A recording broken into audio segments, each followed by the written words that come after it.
bertemu kembali bersama Bapak. Bagaimana kabarnya anak-anak semuanya?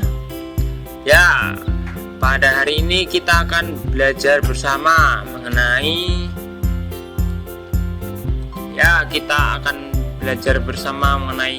keselamatan kerja di laboratorium. Nah, apa itu keselamatan kerja? Keselamatan kerja sendiri adalah upaya menjaga keselamatan diri dari kecelakaan akibat kesalahan prosedur, alat, proses, serta kegiatan yang dilakukan di laboratorium. Selanjutnya, kita akan memasuki pada bagian tata tertib laboratorium. Yang pertama, menggunakan alat pelindung diri. Ini sangat penting jika kita bekerja di laboratorium.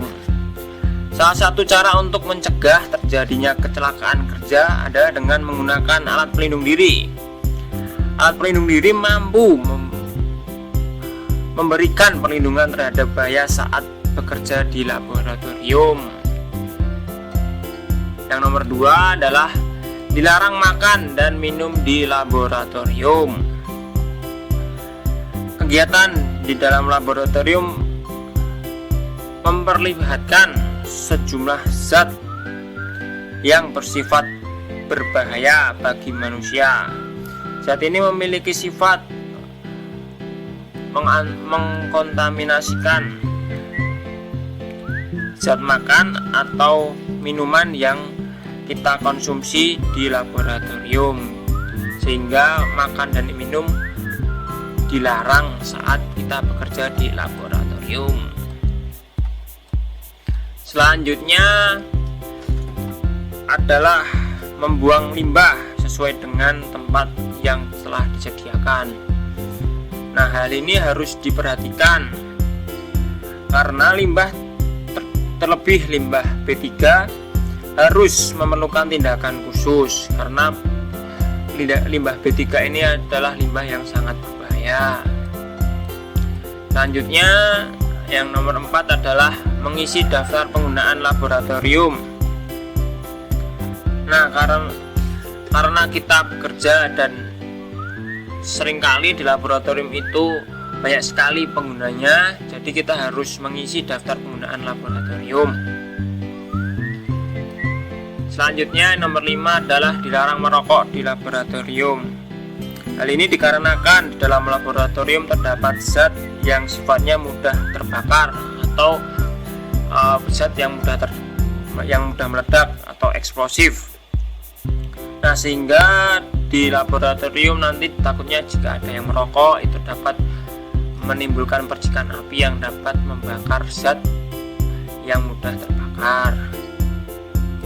Ya, selanjutnya kita masuk pada bagian prosedur keselamatan kerja. Yang pertama, penanganan limbah laboratorium. Penanganan limbah laboratorium yaitu jenis limbah laboratorium satu dengan yang lainnya memerlukan penanganan yang berbeda untuk membuangnya. Contoh, zat kimia, limbah darah, dan limbah-limbah lainnya yang sangat berbahaya tidak boleh dibuang langsung ke alam, tetapi membutuhkan penanganan khusus.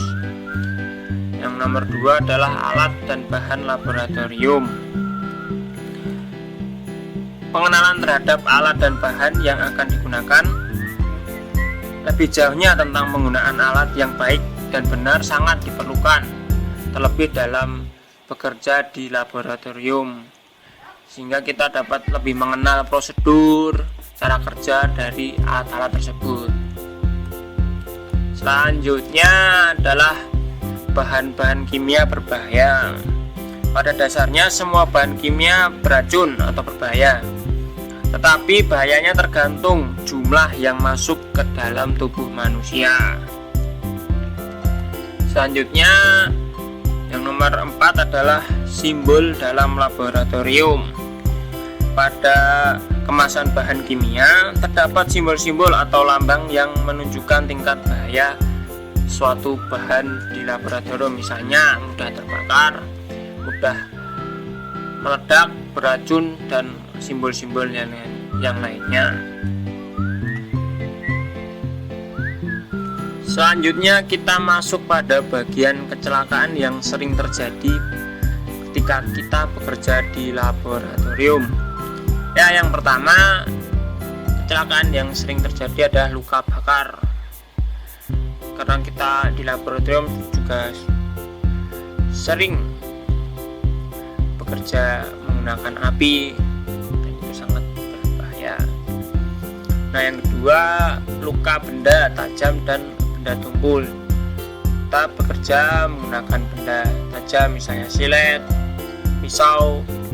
Benda tumpul misalnya alu dan mortal, itu bisa melukai tubuh kita, tubuh peneliti atau tubuh praktikan. Yang ketiga adalah cedera pada mata. Ini biasanya ketika kita menggunakan zat-zat kimia yang sifatnya berbahaya, itu dapat merusak mata. Yang keempat, keracunan. Ini juga akibat dari bahan-bahan kimia. Nah, keracunan ini dapat dinetralisir biasanya dapat netralisir dengan menggunakan susu.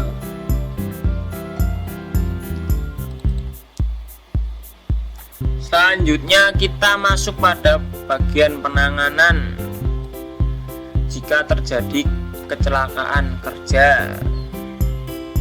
Yang pertama, apabila kita menghirup zat yang berbahaya, segera keluar ruangan terbuka.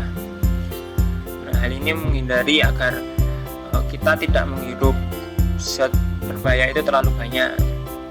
Yang nomor dua, jika kita terkena bahan kimia yang berbahaya, segera bilas dengan air bersih mengalir. Yang ketiga, jika ada percikan bahan yang masuk ke dalam mata, hindari untuk mengucek mata, segera bilas dengan air yang mengalir. Yang nomor empat, apabila tertelan zat kimia, segera muntahkan dan kumur-kumur dengan menggunakan air. Bawa ke dokter sesegera mungkin jika terdapat gejala-gejala yang tidak mengenakan badan.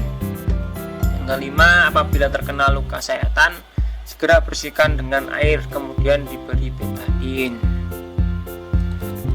Nah, terima kasih sudah menyimak video ini. Sampai berjumpa di kelas nanti dengan pembahasan yang lebih dalam lagi.